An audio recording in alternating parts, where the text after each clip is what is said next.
Good evening, everybody. How we doing? Hope you're good.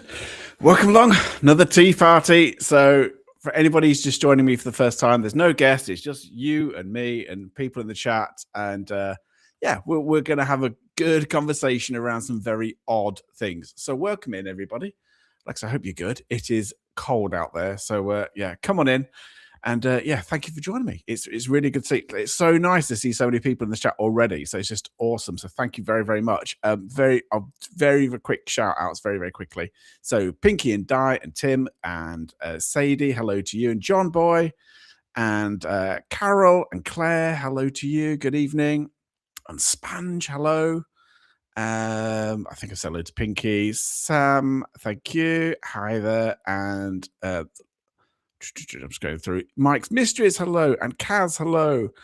And a whole bunch of you. Right, hang on a minute. Pomp, good evening. Hang on, I'm trying to whiz through as quick as I can. Heather, hello. Donna, good evening. Hello to you. Steph, hello. Pinky, thank you for becoming a member. Stu, hello to you. And a whole bunch of others. Shelley and Val and Spiritual Swanee and Mike. Just a whole bunch. Hello. What's this? Hang on. What's Rob saying? They've been a member for 19 months, Rob. It's been tough, just not gonna lie. Thanks. Cheers. Good evening, Joe. Hello to you and Kaza. And just a whole great load of you. So we're gonna look into this kind of whole idea of screaming skulls. It seems to be predominantly an English thing.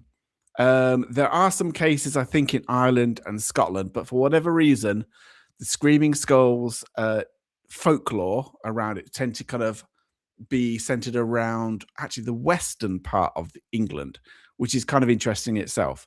So it's kind of Devon, Cornwall, anything on the, like I say, Manchester. It seems to be on the western side of the country. No idea why. Just one of those things. So I'm going to go through a couple of cases like I normally do. I'll go through, like I said, this is not like, what's weird with all these stories is that they kind of change. Every time a website you look at, there's either a little bit more added or a little bit less added, or names have changed. So this is not a definitive thing, as with lots of stories. But we're going to go through a few of them. Going to go through some possible reasons why they're going on.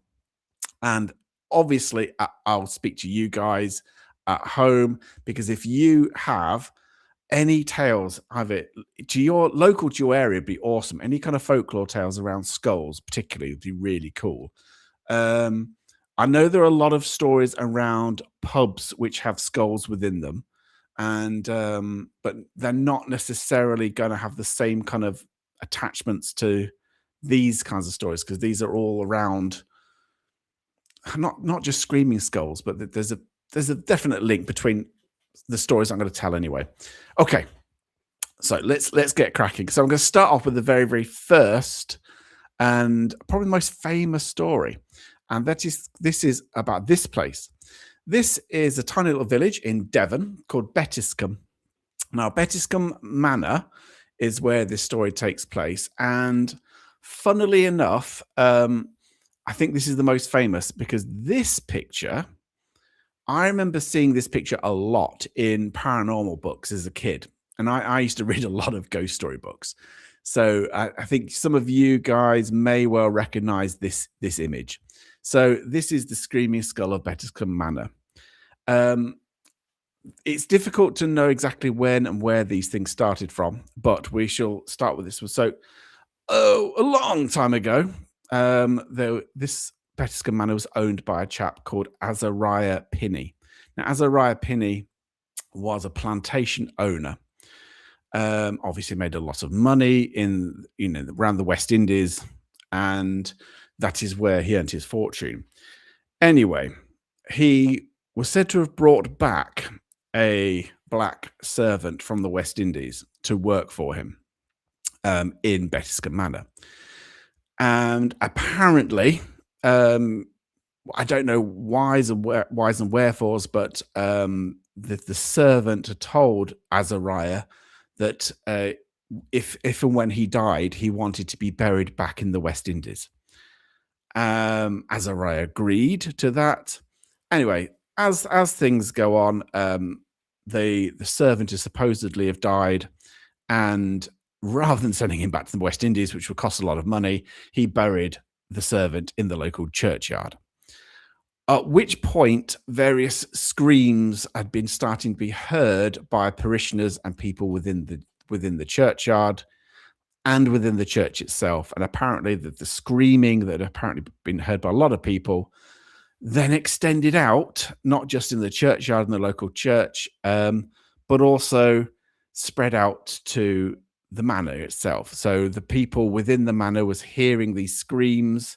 Poltergeist activity was meant to be reported, and the upshot of it was that Azariah Penny believed that this poltergeist activity and the screaming was due to the fact that he had buried his servant in the churchyard. So apparently he exhumed the body and placed the bones within the manor. As time went on, apparently now the only remaining part of the servant is the skull. And so this and then obviously once the skull has gone back into the manor, obviously this had appeased the servant, and everything went back to quiet and back to normal. So many years later, we don't know when. So many years later, the owners of this property, after Azariah died, didn't like the idea of just this skull kicking around. So they decided to, apparently in one story, one of the homeowners decided to throw the skull into a pond, thinking that if it was going to scream, then the skull being under the water, you wouldn't be able to hear it anyway. And apparently, as soon as the skull had been thrown into the pond, the screaming and the poltergeist activity started up again. Apparently, it got so bad that the skull was then had to be retrieved from the bottom of the pond, wiped down, and then replaced back into the home. On this, the poltergeist activity and the screaming then stopped. Now, this is a great story, and like I say, Betiscum Manor. Look it up. The Screaming Skull of Betiscum Manor. It is, like I say, I think the most well-known Screaming Skull story in the UK. Now, fast forward though, I will just say that in the 1960s, the homeowner at this point was another Pinney, obviously a descendant of Azariah Pinney, a chap called Michael Pinney, who was an archaeologist. This archaeologist wanted to know for certain whether this skull was actually from a man from the West Indies or not. So, being somebody very interested in history, he decided to get a pathologist to study the skull. The pathologist then came back with two pieces of information. One, this is not the skull. Well, three pieces of information to say. This is not the skull of a man. This is the skull of a girl or a woman, a young woman. This is not the skull of a man from the West Indies. So this person is local, not of West Indian descent, not from the Caribbean at all. And they also stated that actually this skull was much, much older than previously thought. It was dated way back from before, way before the times of these plantation owners. Apparently this skull was from the I think it was from the Iron Age. So it's about 4,000 or 5,000 years old rather than a couple of hundred years old. Apparently the archaeologist was kind of looking into this, and this is all, I don't know how much of this is true, but I do like this whole thing. Apparently the archaeologist believed that this skull may have been retrieved from water, which links into the pond story. But they were saying that along, pre-Christian kind of pagan era, skulls were placed within water as an offering to water spirits. And the idea was that the spirits would then be within the skull itself. the water spirits would go in there, and the water spirits would then protect the homestead, but only if it remained as an offering to the water spirits within the water itself. So to me, it's kind of interesting whether you think that this is this a real pre-Christian pagan thing where the water spirits are meant to have been within this skull, and when they removed the skull from the water, that's why it kicked off. I don't know, but it's a great story. But anyway, that is Betiscum Manor. Okay, next one. Like I said, I'll only be going through a few, then I'm going to get back to you guys in the chat in case you've got any thoughts and theories around all of this kind of thing. Okay, next we turn to Tonstead Farm. This is in a place called Chapel on Lefrith, which I know very well. It's in the Peak District. So Tonstead Farm has this story linked to, and again, it's in one of these where it is a story. We don't know the facts around this one. It becomes a story that gets passed on from person to person over time. So this is the story of a chap called Ned Dickinson or Dixon. So Ned apparently was fighting in the 1500s in the Huguenot Wars in France. He left his farmstead once he went off to fight the French. By the time he came back, apparently his cousins had taken over the farm, and they weren't too happy that he was back from the war, and they essentially wanted to keep hold of it. So these cousins, apparently very barbarous people, killed Ned, poor Ned Dixon, and they cut his head off. They decapitated him, chopped his head off, and buried him in the garden. Oh, bloody hell. Mike Larry, thank you so much for the 20 gifted memberships. Bless you, Mike. Thank you so much for that. I'm sorry, you just stopped me dead in my tracks then. Thank you so much for that. That's so kind of you. Thank you. Okay, thank you very much. Okay, where was I? Yeah, so poor Ned got back from the war. They decided to they kill him and decapitate him, apparently. And then as the story goes, apparently they then returned the following night to find his severed head back within the home, back within the house. So apparently there is this story that this head kept on returning. Or if it did get buried back in the garden, such terrible things would befall people. You know, the home, the homestead, the farm, cattle would die. There would be issues with the village. There's just a series of misfortunes and catastrophes would happen. Not a screaming skull necessarily, but a skull that is able to cause havoc, unless the skull was brought back into the property. Now, apparently the skull was, okay, this is meant to be from the 1500s.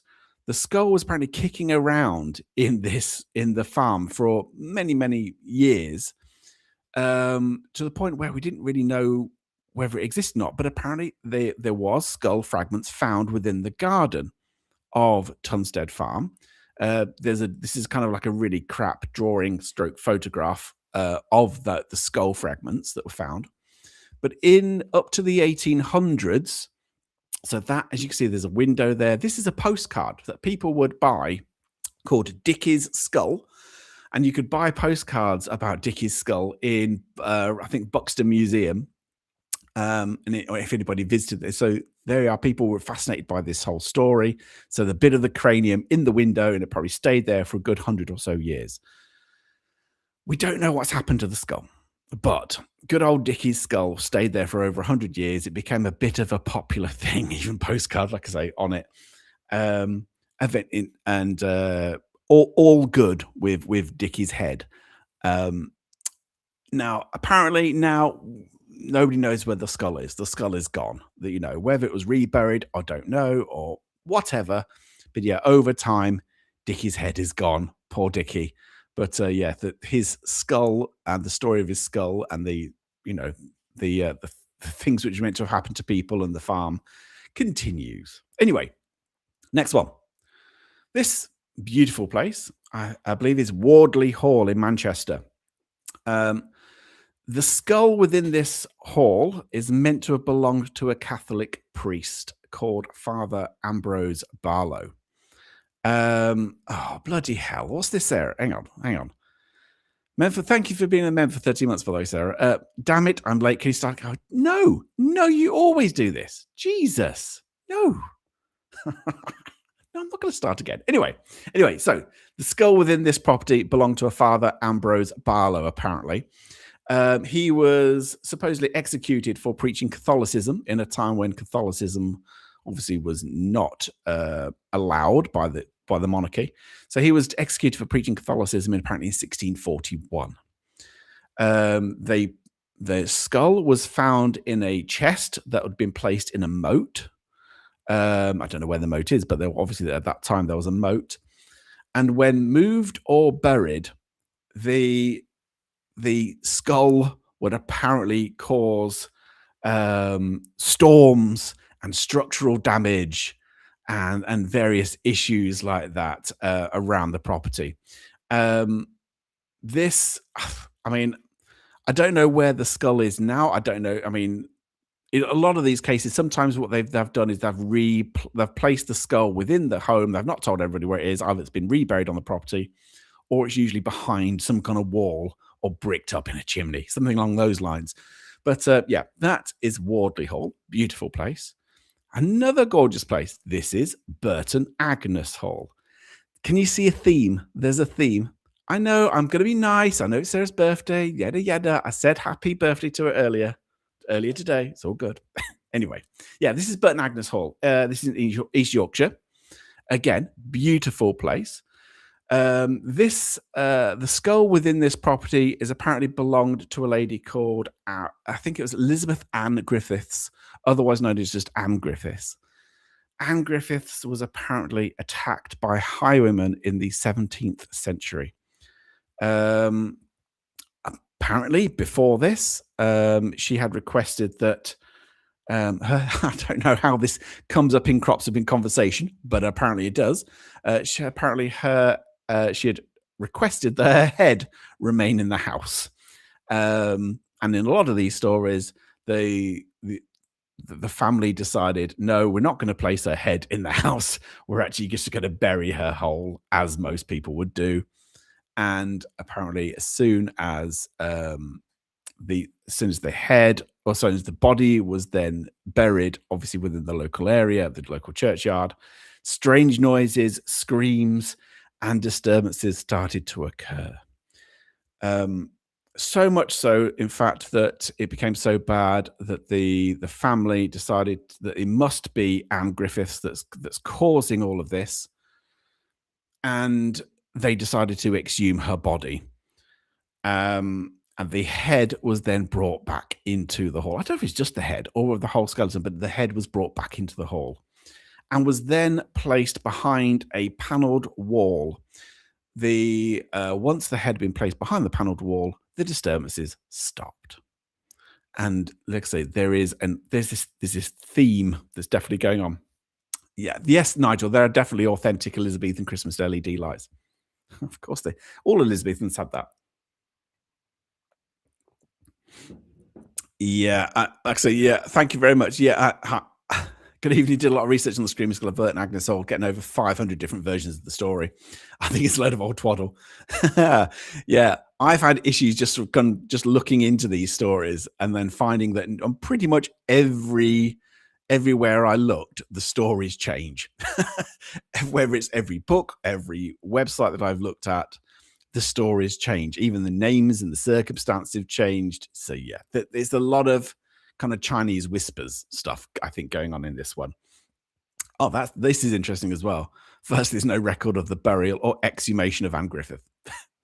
That's a pretty good start, isn't it? Yeah. So it is. It's one of these, again, it's a little bit like Betiscum Manor in that the Burton Agnes Hall story is, I think at this one and Betiscum is probably the most well-known screaming skull type stories. There are others. I'm not going to go to them. I'll do one last one. This is a place called Hinton Ampner in Hampshire. Nice little home. Gorgeous little place. Again, there's a skull connected to an earlier haunting, apparently, at the estate. And when people tried to remove the skull, it led to fires and unrest and various things happening until the skull was brought back to the property. So you have so many different kind of themes in all these in these kinds of stories. So there's a kind of whistle stop tour of some of the stories. It's not all of them, but there's definitely some themes. I think certainly it always seems to involve a really grand place or a named place, like a named farm or a mansion or a hall or a stately place. It's never your bog standard homes, is it? Is that my holiday cottage? I wish it was. It's a gorgeous place. Yeah, it's never bog standard places. It's always kind of like grand places, which is a bit like, okay, is this just an aristocracy thing? What is going on with this? It always involves in like an improper burial. So they're always like, people have been buried in a church. Some stuff happens. Okay, let's take the head or just the skeleton or both and take it back to the home. And lo and behold, the story stops. These are any kind of poltergeist activity or haunting that's meant to have occurred. The spirit is meant to be housebound. These are ghosts that don't roam. They don't wander around. They're pretty much, desperate to stay home. Thank you, John Boy.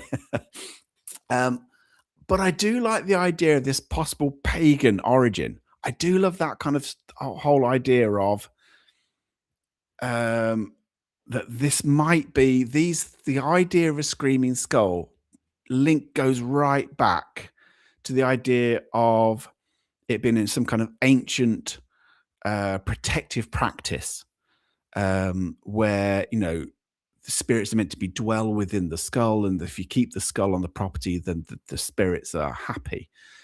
When if you remove the skull, then all hell breaks loose. I think it's like a very, I don't know. Like, so I know that there are some accounts of these kinds of things in other countries, but not much. It is a really interesting thing. I'm aware I'm ignoring the chat, so I'm sorry, but I will be getting to the chat in a second. There's usually some kind of moral tale. So academics, when they look into the explanations of these stories, they think, it's a tale about morality. So it's all about respecting the dead. If you don't respect the dead, then this will happen. But weirdly, I think if you take somebody's head and just put it on a table, how is that respecting the dead? Anyway, but yeah, there's that whole thing. But it could possibly be an explanation why people might hear strange noises in a home. They then just point at the skull and blame the old ancestor for the reason for that. But Kazza, thank you so much for the 20 Australian. Thank you so much. Signing a new mod kit for this. Thank you so much, Kazza. Thank you. And I think the last couple of things I'll just talk about is that there's usually, some people think that these screaming skull stories is a way to preserve stories from the past around injustice or violence or something bad has happened to somebody, and therefore it's a way to retell that kind of story and doing the right thing. Otherwise, if you don't do the right thing, then this will happen. Again, there's one last thing which talks about, well, this is all about continuity, carrying things on, tradition, and things like that.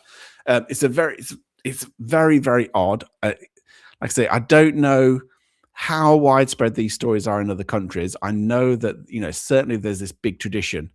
Funnily enough, that first one, Betiscum Manor. Look, this is where I know about it. This is my old book I've talked about this book from childhood. This is called Haunted Britain. This book. And look, there is the Betiscum Manor skull. So back to you guys. Maybe we can get Paranormal Monkey podcast hoodies. I don't know. This is not really. No, it's not really. There are hoodies. I think there are hoodies in the merch store. Anyway, right. What are your thoughts and theories? And if, like I say, and what is going on? Why is there this whole, I don't know, like this thing around skulls? What is going on, basically? And have you got any stories like that local to your area? It'd be really good to know.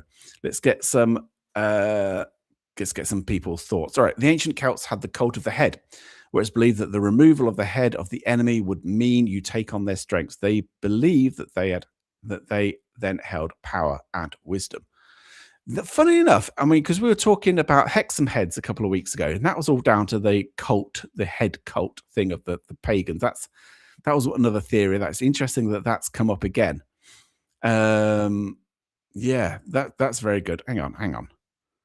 Nothing new there. You always ignore the chat. No, I just need to say my bit. I need to say my piece, and then now I shall go through your chat, and like I say, as soon as you start telling me or think of what your thoughts are, I'll start reading it out. Whoa, hang on, Kazza, hang on. Mods are awesome, deserve to get something for having to deal with Justin all year. Fair. It's kind of fair, thank you. Sage $5 for the jumper fund. What are you saying? Sage Rat, thank you very much. I shall invest in quality jumpers. As the head of my enemies. Yeah. No. That's one head of my ex-wife. No, I'll be nice. I'll stop it. Is it true that the skeleton of the man has one bone more than the skeleton of a lady? Was that the rib, isn't it? Is that the whole rib idea? Is it one or is it more than one? I thought it was more than one, but I could be wrong. But not a question. A question, but not a question. A lot of these ghost stories are just moral tales or folklore with an added ghost at the end, which I think helps us keep the story alive. Yeah, I think it does. I think you're right. I think a lot of this is kind of like moral stories. And I do find it, I think it says a lot about not aristocracy as such, but wealthy people. And I do, talk about tradition and continuity. And this, if you do this, then, don't upset the spirits of old such and such, or why this might happen. So yeah, I kind of, I do think it has to do with morals, but I do find it very interesting that these tend to only happen in very large properties and not regular ones.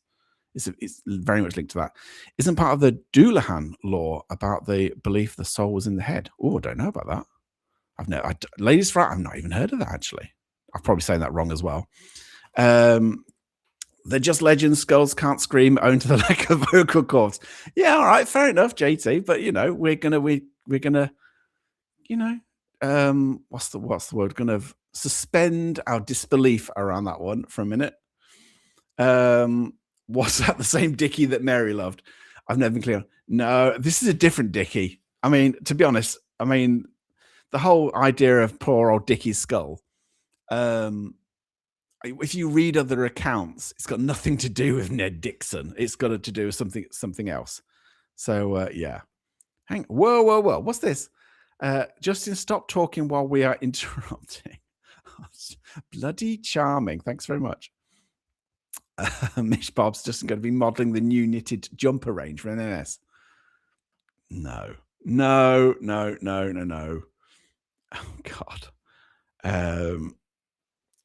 Of course, also possibly newer versions of old traditions and tales from way back. Yeah, I think it is, actually. I think these are, like I said, I think I do like these kinds of stories because maybe, just maybe they're kind of versions of an older tale, of an older story around whether you believe that spirits would remain within skulls, that whole Celtic idea, or a pagan idea around skulls retaining the spirits. I think you're right. I think it's an updated version, which makes me think, why have we not had? I suppose we have. And I was going to say, maybe we got an updated version compared to the Screaming Skulls. Maybe the Screaming Skulls was an 17th, 18th century thing, and now we have dolls.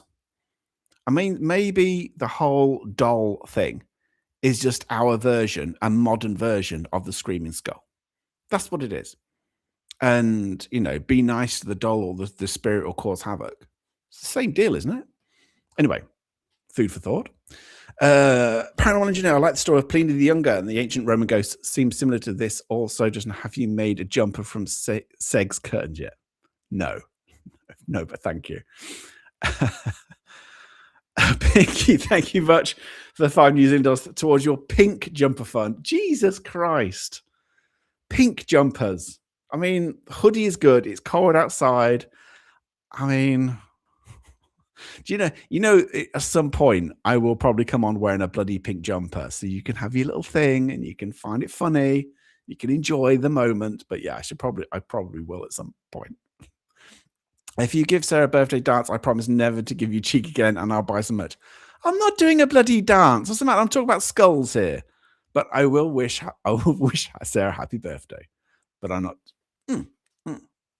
No, I can't do the dance. Anyway. High woolly jumpers are the best. Yeah, yes, they are. They're very nice. I don't have a fetish for jumpers, by the way. For anybody just joining me for the first time, the jumper thing, a bit weird. Okay. Are you doing the new milk tray advert with a hoodie on? No. 1700s, our last got drunk and lost her head. Do you know what? I mean, in all seriousness, I do think. Oh yeah. Something, did you hear about that woman who lost their head? Yeah, exactly. But I do think that these are just traditions. These are just traditions and folklore and folk stories that just continued in different ways and different forms. But it is interesting. I wonder where it started from. Where did this come from? That monkey is smiling because of the chat. Yeah, thanks. I mean, why are there so many grey ladies? Also, Silkies, which is a name given to two different ghosts in the northeast. One of them a road ghost. Oh, I've not heard of them. But yeah, I do wonder. You mean that is quite good. Why do we have all of these particular kind of stories? Whether it's grey ladies and why this predominance of the same bloody thing. What's that? Loads of skulls in the catacombs. I don't really have a point. I know. Yeah. Oh, for God's sakes. Get a brown jumper so I can actually call you a Sasquatch. Charming. You mean furry one. That's what. Hang on. What's this pop? What is it you say to Seg? Oh, yeah, you knob. Well, he is a knob. Seg is. So, and he deserves it. So, Hi, Dane Bailey. Hi there. Curious how the Aztec death whistle links in with the skulls. I don't know. I don't know. I mean, all I know is that the Aztecs used to kind of decapitate people and then just throw their skulls onto a pile. But I don't quite know how the death whistle thing feeds into that. Thank you very much. There you go. See? I'm sure in the future it will evolve into something else. There will be something else that we link spirits to. But yeah, I genuinely think that this is just it arrives in a different form. The idea of ghosts, spirits, and things like that being contained within a vessel, within something. In the past it might have been within the body of your enemy or the skull of your enemy, and it's moved on. So it became like an ancestor, and now it's moved into dolls. It's the same deal. It's just our way of continuing that story, I think. 1958 movie called The Screaming Skull. Yeah, I've heard about that actually. I've not seen it, I've got to say, James, but I'd heard about that film whilst looking into this. Faceless goes through interesting stories. Yeah, exactly. And also, I think the idea of a screaming skull, is scary. I think it's a scarier idea than just, your long lost Auntie Mildred haunting a place. It's kind of, if you can look into the face of, maybe an ancestor, or you think is an ancestor, and you can then, it's a psychological thing. I've talked about it before. We talked about it when we talked about screaming, talking about dolls. It's if something bad happens and you think it's that doll or you think it's that skull, then you attribute all the bad stuff to that skull or to that doll, and then it becomes self-fulfilling. So yeah, it's a psychological deal. And well, what is this? Bloody hell! I reckon Justin goes into clothes shops and secretly touches and rubs all the jumpers, then smells his hand in the changing cubicle. Fucking Jesus, Tim. How do you know? Dirty bugger. You've been watching me. Wi-Fi's cutting in and out, and it's snowing, and my Wi-Fi cross country in my area. Bummer. I will have to rewatch this when it quits snowing. Oh, fair enough, Sage Rat. But thank you for trying to join us anyway. It was at a hotel in New Zealand. There's supposed to be a lady in a red dress that walks the halls. The whole red dress, grey dress thing. And where was the house where the lady wanted a head kept in the house? They moved it and she caused mayhem. Something I read. It could possibly, the one you're thinking of is possibly that one, Burton Agnes Hall. So I mean, there are like I said, there are lots, but I think it's probably Burton Agnes Hall in East Yorkshire. You're probably most likely, because the other ones I'd read are all males. This is the only one that I'd read where it's a female in the story. So yeah, I think it's most likely going to be that one, Burton Agnes Hall. There you go. Okay. Thank you, Nigel. Game is back on track. A lot of these stories were told because that was entertainment before people were literate. Telling stories was what people did. It is true, but it's also the issue that we have now is that because these were passed on like Chinese whispers, the stories are just completely different. The lady or the gentleman that came on earlier is talking about how difficult there's 500 different versions of a story. You only got to look at if you look into Screaming Skulls, whether it's on YouTube or watch a video or read some books around it, or you have a look on the internet. You look at, I don't know, let's say 10 websites, you'll have 10 slightly different versions of the same story. It's bloody impossible because again, people kind of add a bit here and take away a bit there, and oh no, it's a bit like the what's the second one I said about the Tonstead Farm? Can't even get the guy's name right. So is it a Ned Dixon? Is it a Ned Dickinson? Was there a Ned at all? If you will look into the record, there probably wasn't even a Ned who lived on that farm. It's probably just a made up story. I mean, this is meant to be a chap that we know about from he was meant to have come back from the Huguenot Wars in France and the Huguenot Wars was between 1562 and 1598. So chances are he probably didn't exist, but it's one of those things, isn't it? Were there not some communities, for want of a better word, that say that they get to the other world, a body has to be complete to take a part away in the earthbound? Yeah, I mean that's that whole thing. I mean, it goes way back, doesn't it? In terms of there's a story which where I was raised, there was a story of a lady that had been murdered in the village next to mine, and her body was never found, and so therefore she would haunt the road, trying to lead people back to where her body was dumped. So there is a definite thing in ghostly folklore around ghosts trying to show people where they were buried or trying to get their bodies back to a certain place. And it's a story that's, there's so many stories like that. That's a good point. How ghosts have moved into your smartphone. Yeah. Isn't that interesting? How, apps now are then speaking out apparently random things from ghosts. And yeah, that is very interesting, isn't it? We just yeah, it's not screaming as such, but it is telling us various random shit. There's a talking scream going trap door. Thanks, Pomp. Thanks for adding to the conversation. Yeah, I get it. I've seen the Scream Skull. It isn't very good, but it's public domain, so I'll probably clip part of it. Okay, cool. Jesus, Ken. I see a lot of people scream when they see my jumper. Jeez, well, there's nothing wrong with this. I mean, I didn't put the nice warm one on. Have you seen the dude that pranks his wife by sticking a heap of the screaming death whistle in the exhaust of her car? Oh my God. The stuff you guys talk about, honestly. The last time my skull was screaming, I had smashed it on a door in the dark. What's that? I've had a cat encounter with a faceless ghost, and I wasn't the only one. Oh, that's cool. I think my favorite faceless ghost is I can't remember the famous photograph of the church, the monk-like ghost in the hall. I can't remember the name of the church now. Newby Church, isn't it? That's my favorite kind of faceless ghost. Not even going to read that, Stu. Thanks very much. Um,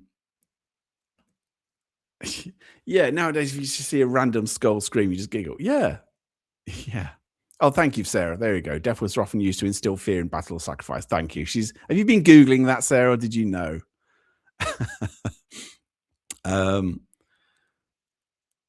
What's that? No, Stu, that is our skulls that scream when Seg sings. Damn right. I mean, Christ, it's bad. Bloody bad. Oh, bless you, Sage Rat. So 5 years dollars. Okay, no, feed the monkey fund. Thank you so much, Sage Rat. Bless you. Thank you for that. Feed the monkey fund. Oh my God. Oh dear Lord. Dear Lord. I'm gonna crow the chat slightly, guys. What's that, mate? Sorry, we won't have any of those around here. I know, but the thing is, these stories, they are great, and there are so many of them out there.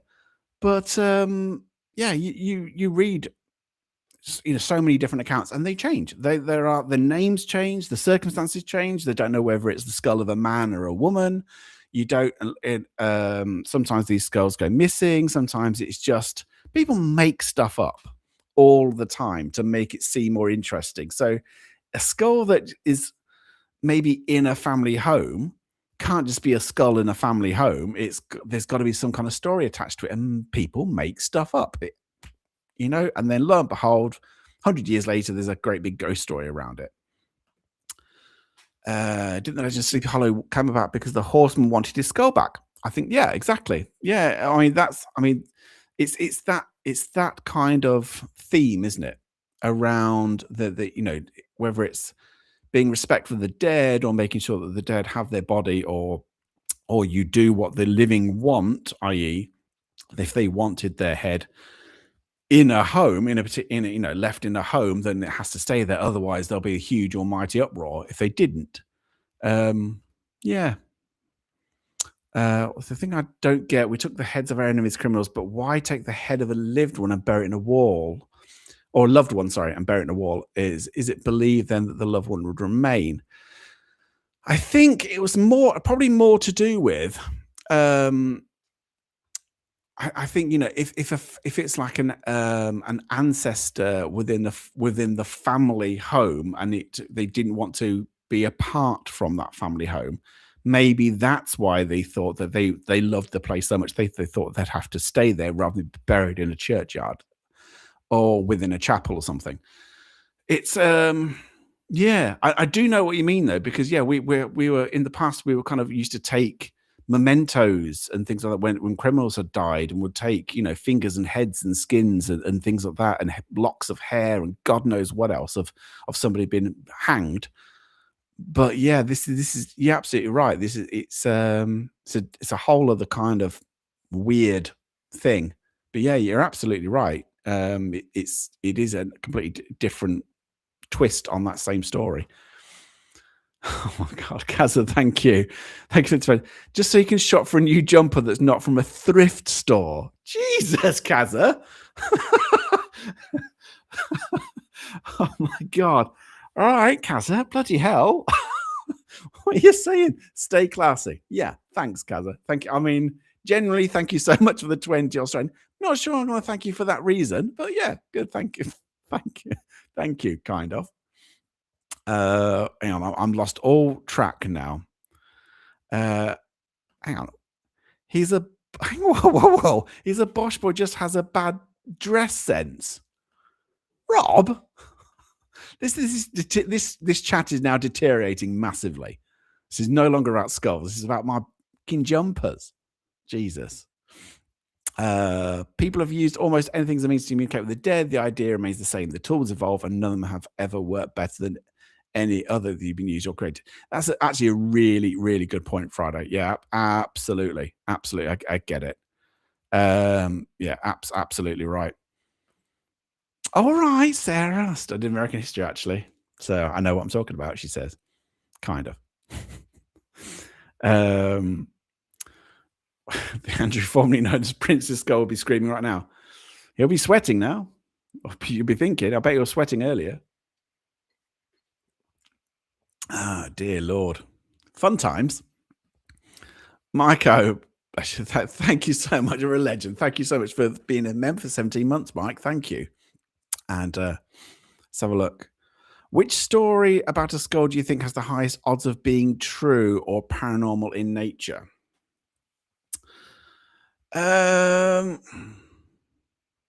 It's so difficult to say. It's so difficult. I mean, the one, like I said, the one that is the most prevalent in UK folklore is that one, Betiscum Manor.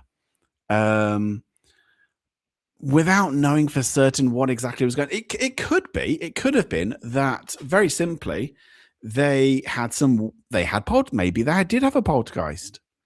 Maybe they genuinely had poltergeist activity going on. Maybe they were hearing noises in the house that they couldn't explain. They were just attributing it to the skull. So maybe in some of these cases that there may have been actually something paranormal going on. Not saying it's the skull, but maybe people are just linking it to the skull. Because it looks creepy.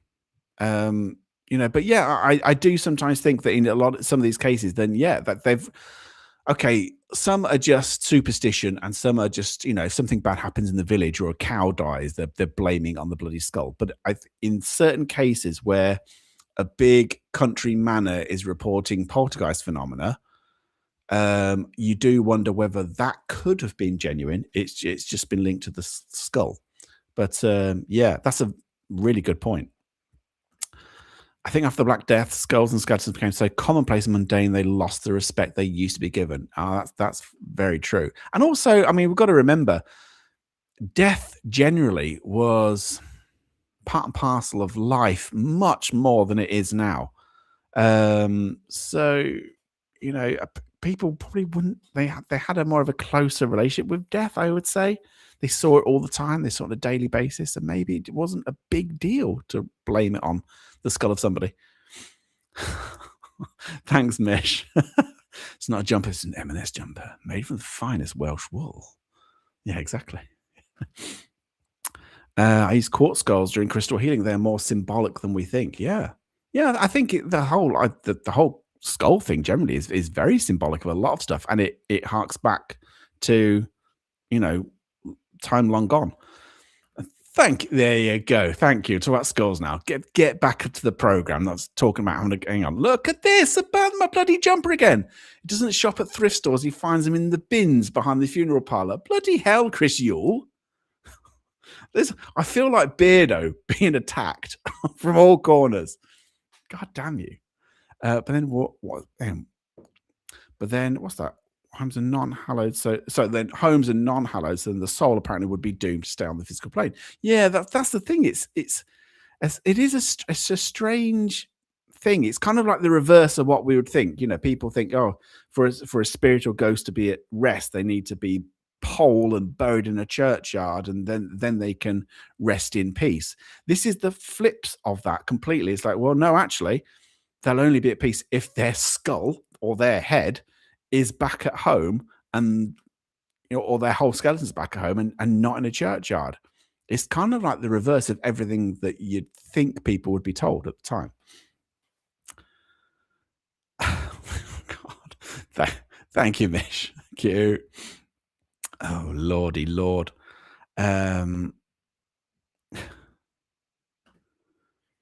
So I come to just when Kenny draws me close to the edge of not believing in ghosts. Yeah, I mean, I'm still kind of skeptical, but I still love these stories, and I think a lot of these stories are great. I mean, nobody really. I mean, I know there are YouTube channels and things like that, but the old classic stories that I grew up with, whether it's Screaming Skulls or various legends and folklore and Grey Ladies of Raynham Hall, and there's some great ghost stories, but there used to be great documentaries in the 70s and 80s, and that doesn't really happen anymore. Uncanny obviously has a version of that, I suppose, but I love the old classic stories, and so every so often that's why I do this, and I love talking about the old classic stories because I think they're great. What we believe, whether you believe it or not is a different matter, but I think they're fabulous. So where I saw a faceless ghost was an old camp where 96 people died from a huge avalanche. Jesus. That's freaky. Very freaky. I always thought the idea of faceless ghosts is scarier than headless ones. Slightly off topic. Yeah, I know. I mean, the idea of seeing a vague face, without, with no kind of real features, is, I think, scarier than seeing somebody who I think is genuinely there and then just they disappear, which is so common in ghost stories. I think I seen read it was the request of the deceased that they wanted their skull in their home to protect it. No idea if that's true. I mean, to protect the home. Yeah, I think, and again, that links back to those old Celtic stories as well. Your mic cutting out. Oh, I'm sorry. It's probably because my arms are flapping. It's probably that. I sort of try and keep my arms still. I found what's possibly a cat or a fox gone brought at home. We've not had great luck since, but didn't have much beforehand. Well, but put that cat in the chimney and get rid of the spirits. That's what they did in medieval times. Do that. Hi, Darren. I heard once that all manor houses and halls created ghost stories to scare people from trying to steal or break into these houses and keep the locals off the land. Do you know what? I think that's as good an explanation for some of these things as any, actually. But yeah, I absolutely get that. Bloody jumper. What's the jumper season will soon be over, then they will start on your t-shirts. Thanks, Sadie. Exactly. As far as I know, skulls don't represent jumpers. Fuck, Jesus. No known jumper whistle exists. Thanks, Mike. Cheers for that. Know a little about crystal skulls. The legend around crystal skulls started with Eugene Bobin, who was a French antiquarian. Let's get it right. Put my teeth in the 19th century. That's cool. I did not know that. Justin, she was brown, not grey. Did you not listen to me talking at you for an hour? All right. Sorry, ladies. Right. Sorry. Yes, I know. Brown lady of Rainham. I know. However, Margaret Roper, daughter of Sir Thomas More, managed to obtain his skull and kept it with her. Upon her death, it was buried with her. I mean, one of the things which I love, actually, I mean, part of the history around skulls was it. I think it was Oliver Cromwell's skull. Look into Oliver Cromwell's skull. It's incredible. It's so bad. I mean, when the monarchy was restored after English Civil War, when it was eventually restored, the then king was so pissed off with Oliver Cromwell. He had his body exhumed and chopped up again, and his head placed on a spike, and all that. And then it's kind of hilarious, really. It's like, no, I know he's dead, but I'm gonna chop him up again and do horrible things to his body again, and because this is what he did to me, and this is what he did to my family. So this is what's going. I love that. Yeah, look up Oliver Cromwell's skull and where it ended up. It's great. Flavy Hounds. Thank you for the 199, Flavy Hounds. Justice for that jumper. Thank you. I think so too, Flavy. I think it's a perfectly great jumper, and I should probably wear it more often. But yes, thank you. Oh Lordy. Yes, I think I remember that skull. I believe that was the famous Mitchell Hedges skull. Oh, okay. You can just ban the word jumper in the chat. Yeah, I know. Bloody crap I get for jumpers. I tell you.